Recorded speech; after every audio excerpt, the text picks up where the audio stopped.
நீங்கள் பார்த்தீங்கன்னு சொன்னால் அஃப்கோர்ஸ் இங்கே ஃப்ளைட்டு போகிறது எல்லாருக்குமே தெரியும். இப்போ வந்து முதல்ல வந்து ஒரு 15 இயர்ஸ் பிஃபோர் எல்லாம் வந்துட்டு அந்த மது அறந்துருந்த ஃப்ளைட்டில் வந்து கட் பண்ணிட்டாங்க. அது இருக்கும்போது டொமஸ்டிக் ஃப்ளைட்ஸ்லாம் நீங்கள் பார்த்தீங்கன்னு சொன்னால் ஒரு 10 மணிக்கு மேலே ஃப்ளைட்டில் நைட்டில் டேக் ஆஃப் ஆன உடனே அனௌன்ஸ்மெண்ட் நீங்கள் ரிலாக்ஸ் ஆகிடலாம் சொன்ன உடனே டக்கு டக்கு சவுண்ட் வரும். எல்லாமே பாட்டிலு சோடா தான் எடுப்பாங்க. ஏரோஸ்டேஸ் வந்து கிளாஸ் வச்சுட்டு போயிட்டே இருப்பாங்க.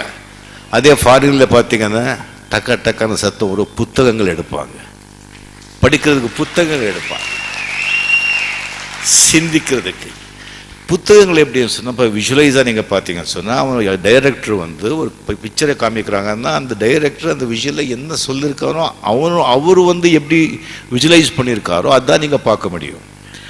நீங்கள் விஷுவலைஸ் பண்ண ஆரம்பிச்சிங்கன்னு சொன்னால் நீங்களே ஒவ்வொரு சினிமாவை விஷுவலைஸ் பண்ண முடியும். ஸோ இப்போ படிக்கிறதுல வந்து அவ்வளோ ஒரு சுகம், ஒரு ஆனந்தம் இருக்குது.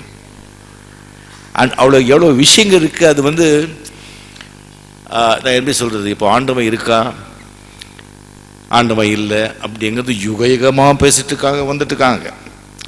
வசிஷ்டருக்கும் விஸ்வாமித்திரருக்கும் சண்டையே வந்துட்டு எப்படி வசிஷ்டர் வாயாலேயே நான் பிரம்ம ரிஷி அப்படின்னு பேர் வாங்கினேன் சொல்லி விஸ்வாமித்திர சொன்னது. விஸ்வாமித்ரா இஸ் அகோரி. வசிஷ்டர் வந்து சாஸ்திரோக்தமாக கடவுள் கைலாசம் வைகுண்டம் இருக்குது வேதம் அப்படி போகிறவங்க. விஸ்வாமித்திரர் வந்து கடவுளை நம்பாதவங்க. அவர் வந்து பஞ்சபூதங்கள் அதை நம்புறவங்க தான், அதை வந்து இது பண்ணுறவங்க. அவர் அதை செஞ்ச அகோரி வந்து விஸ்வாமித்திர கையாலேயே பிரம்ம ரிஷி அப்படின்னு பேர் வாங்கினது. இந்த கடவுள் இருக்கானா இல்லையா அப்படின்னு நிறைய இந்த காலத்திலிருந்து நடந்துட்டுருக்கு. ரீசெண்டாக வந்துட்டு இந்த டிடி ரங்கராஜன் ராரா அவருடைய ஒரு டிஸ்கோர்ஸ் நான் பார்த்தேன். அதில் வந்துட்டு ஒரு சம்பவம் அவர் சொல்கிறாரு. அவர் அமெரிக்காவில் வந்துட்டு ஒரு ட்ரெயினில் ஒரு சயின்டிஸ்ட்டு போயிட்டு அவங்க முன்னாலே இன்னொரு அவரை விட ஒரு கொஞ்சம் சின்ன வயசு அவர் வந்து ஒரு பைபிள் படிச்சுட்ருக்காரு. அந்த சயின்டிஸ்ட் கேட்குறாரு, என்னப்பா நீ பண்ணுறேன்னு சொல்லி, நான் என்ன வாட் ஆர் யூ டூயிங் சொன்னால் இப்போ படிச்சுட்டு இல்லை வாட் யூ ஆர் டூயிங் சொன்னால் சயின்டிஸ்ட் ஆஹா என்ன படிச்சுட்ருக்கேன் பைபிள் அப்படின்னு சொல்கிறாங்க. ஏன்பா அறிவு இருக்கா அவனுக்கு? இது வந்து சயின்டிஃபிக் யுகம், சயின்டிஃபிக் காலம், எங்கேயோ போயிட்டுருக்கோம். நீ சயின்டிஸ்ட்டுன்னு சொல்கிற, நீ வந்துட்டு இந்த ரிலீஜன்னு கடவுள் பைபிள் கிரைஸ்து அப்படி படிச்சுட்டு உட்காந்துருக்கிய. இப்படி சயின்டிஸ்ட் நாமளே இப்படி உட்காந்துட்டா எப்படி இப்போ நாட்டுக்கு இந்த மக்களுக்கெல்லாம் என்ன ஆகுறது? கொஞ்சம் கூட அறிவு வந்து வளர்த்துக்க வேண்டாமா? இனிமேல் தான் அந்த புக்கு இந்த பைபிள் இதெல்லாம் தூக்கி போடு, கடவுள் மந்தாங்கட்டி. சரி சரி, நான் வந்து ஃப்ரீயாக இருந்தால் இந்த கார்டு நீ வந்து என்னை பாரு, பேசலாம். சரி, ஸ்டேஷன் வந்தது. அவர் இறங்கி போகும்போது நான் உனக்கு அறிமுகப்படுத்தினேன், நீ எனக்கு அறிமுகப்படுத்தலையே. சரி, என்கிட்ட ஒரு கார்டு இருக்குன்னு கார்டு கொடுக்குறாங்க. கார்டு பார்க்குறாங்க, அது தாமஸ் ஆல்வா எடிசன்.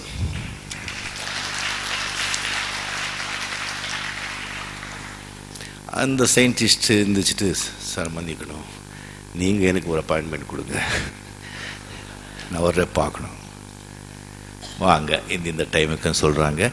அந்த டைமுக்கு தாமஸ் ஆல்வா எடிசன் அவங்க லேபுக்கு இந்த சயின்டிஸ்ட் போகிறாங்க. அந்த லேபில் வந்துட்டு ஒரு மெக்கானிக்கலில் வந்து ஒரு சோலார் சிஸ்டமை வந்துட்டு ஒரு மாடல் வந்து பெருசாக வந்து தாமஸ் ஆல்வா எடிசன் செஞ்சு வச்சுருக்காங்க. அது அந்த சயின்டிஸ்ட் பார்த்துட்டு என்ன சொல்ல, அது இவ்வளோ அருமையாக இருக்குது, இது யார் செஞ்சாங்க, எப்படி செஞ்சீங்க, இங்கே வந்து இந்த ப்ராடக்ட்ஸ் எல்லாம் எங்கே கிடச்சிது, எத்தனை நாள் ஆச்சு இது அப்படி கேட்கும்போது, இல்லைங்க நான் ஒன்றும் செய்யலை, திடீர்னு ஒரு நாள் வந்து கதவு திறந்து பார்த்தேன் அது அங்கே இருந்தது. சார் தமாஷ் பண்ண வேண்டாம், நீங்கள் சொல்லுங்கள், நிஜமாங்க ஒன்றுமே கிடையாது, ஒன்றும் சார் திடீர்னு கதவு திறந்து பார்த்த ஒரு நாள் அது எல்லாமே அங்கே இருந்தது. Sir seriously I am asking, is 1 to 1 சொல்லுங்கள்.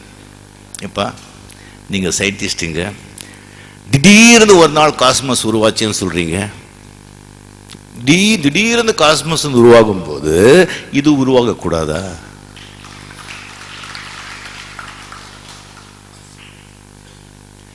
Creation, where there is a creation, there should be a creator. படைப்பு இருந்தா படைப்பாளி இருந்துதா ஆகணும். Without a creator there is no creation. So கடவுள் இருக்கார். ஒரு சைலண்ட் ஆயிட்டார். ஸோ நான் இது ஏன் சொல்ல வரேன்னு சொன்னா, இது நடந்ததா இல்லையாங்கிறது டிஃப்ரெண்ட். தாமஸ் ஆல்வா எடிசன் அங்கே இருந்தாரா இல்லையா டிஃப்ரெண்ட். அது அவர் படிச்சிருப்பார் டெஃபினட்டா. அந்த எழுதினவர் என்ன சொல்ல விரும்பினாரு, கடவுள் இருக்காருங்க சொல்றதுக்கு இவரு இந்த சப்ஜெக்டை எடுத்துக்கிட்டாரு. இதுக்கு இந்த சிச்சுவேஷன் கிரியேட் பண்ணார். இதுக்கு 2 சயின்டிஸ்ட் பண்ணார். தாமஸ் எடிசன் பண்ணார். அவர் வாயால சொல்ல வச்சதுனால தான் இவ்வளோ ஆழமா இது போகுது. இது ரைட்டருடைய வேலை. அந்த ஒரு ஓட்டம் இருக்கு பாருங்க, தட் இஸ் பியூட்டிஃபுல். இந்த விஷயம், இந்த மாதிரி ஓட்டத்தை ராமகிருஷ்ணன் கிட்ட நான் பார்த்தேன். புதுசா இருக்கு, கண்டுபிடிக்கிற சிச்சுவேஷன் டிஃப்ரெண்டா இருக்கு, கேரக்டர்ஸுங்க டிஃப்ரெண்டா இருக்கு, ஒன்னொன்னும் டிஃப்ரெண்டா இருக்கு. அது எழுத்துங்கிறது எவ்வளோ பவர்ஃபுல்லுங்கிறது நான் சொல்லி நீங்க தெரிஞ்சுக்க வேண்டிய அவசியம் இல்லை. ஒரே ஒரு ஸ்பீச், நரேந்திரா சுவாமி விவேகானந்தா அவரோட ஒரே ஒரு ஸ்பீச் அப்படியே உலகத்தையே மாத்திருச்சு. சிகாகோவில் அவர் கொடுத்த ஒரே ஒரு ஸ்பீச். அந்த பிறகுதான் இங்கே அவருக்கு மரியாதையாக வந்தது. எப்படி ரவீந்திரநாத் டாகூர் அவருக்கு நோபல் பிரைஸ் வந்த பிறகுதான் கல்கட்டாலேயே அவரை ஐடென்டிஃபை பண்ணார். அதே மாதிரி இங்கே இப்போ கனடாவில் ஒரு அவார்டு கொடுத்துருக்காங்க. ஸோ நிஜமாக மிக மிக சந்தோஷமான விஷயம்.